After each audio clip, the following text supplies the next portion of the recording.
He thought he was safe. Same desk, same coffee, same quiet routine. But safety has a way of turning into suffocation. And one day he finally felt it, that his comfort zone wasn't protecting him anymore. It was slowly killing him. Here's a story about the man who mistook comfort for peace until life reminded him they're not the same. For 9 years, Rayan sat in the same cubicle at the same marketing firm. His chair squeaked the same way, his monitor flickered the same way, and even the jokes in the office break room, they never changed. He wasn't unhappy, not exactly. He had a steady paycheck, health insurance, and a manager who called him reliable. And for most people, that would have been enough. But lately, Rayan had started waking up with a strange heaviness. Not sadness, not pain, just this dull emptiness that no amount of coffee could fix. He'd sit in traffic every morning, staring blankly at the same gray buildings, wondering if this was what adulthood was supposed to feel like. Then came the day everything started to crack. It was a Tuesday. Ordinary, like always. His boss called him in to review a campaign. "Good work, Rayan. You're consistent, as always." Consistent. That word hit him harder than he expected. He smiled politely, but inside something whispered, "You've been consistent, but never alive." That night, he stayed late at the office. Everyone had gone home, and the hum of the air conditioner filled the silence. He looked at the walls, the framed motivational posters, the whiteboard filled with plans that never excited him. And suddenly, he wondered, when was the last time I did something that scared me? He couldn't remember. His life had become a pattern of safety, predictable mornings, muted emotions, controlled everything. But the truth was, he was dying in slow motion, not physically, but creatively, spiritually, mentally. Weeks passed, and the feeling grew heavier. He started avoiding mirrors because he hated the blankness in his own eyes. Every night he'd scroll through social media, seeing people traveling, creating, risking. And he'd tell himself, good for them. But deep down, he envied them.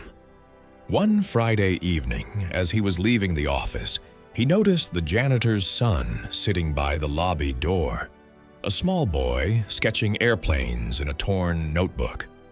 "Hey, what are you drawing?" Rayan asked. The boy smiled shyly. "Planes. I want to be a pilot someday."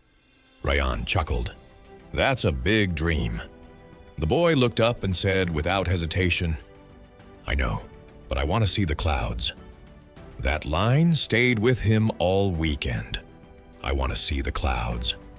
On Sunday night, Rayan stared at his ceiling, thinking about that kid.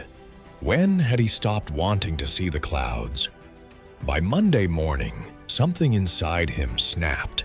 He called in sick, but instead of staying home, he drove to the coast. A place he hadn't visited in years.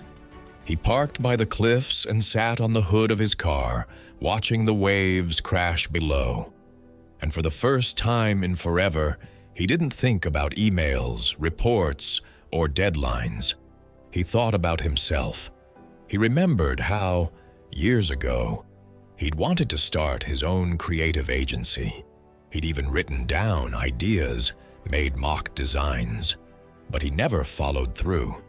He told himself he wasn't ready, that he needed more savings, more experience, more something. But the truth was simpler. He was scared. Sitting there, with the wind hitting his face, Rayan realized something he'd been avoiding for years. He hadn't been living safely. He'd been hiding. The comfort zone had lied to him. It told him that predictability meant peace, that stability meant happiness. But all it had done was build a quiet cage, one lined with excuses that sounded like logic. That night, he made a decision. Not a dramatic one. Not the kind you post online. Just a quiet, private promise. I'm done choosing comfort over growth. He didn't quit his job right away. He started small, woke up an hour earlier, worked on his portfolio, sent proposals to clients he admired. He stumbled, failed, got ignored. But for the first time in years, he felt alive. Months later, he finally resigned. His manager said, "Are you sure? You're walking away from security." Rayan smiled softly. "No, I'm walking toward freedom." The first few months were terrifying. He doubted himself every other day. But somewhere between fear and freedom, he found his rhythm. He started landing clients who believed in his ideas. He traveled. He created. He failed again. He learned again. And one evening, while working from a small cafe by the beach, Rayan looked up from his laptop and saw the sunset, orange melting into blue. He smiled, because for the first time in his adult life, he didn't feel trapped inside his own routine. He had stepped out of his comfort zone and into his life. In the end, he learned that comfort doesn't always mean peace.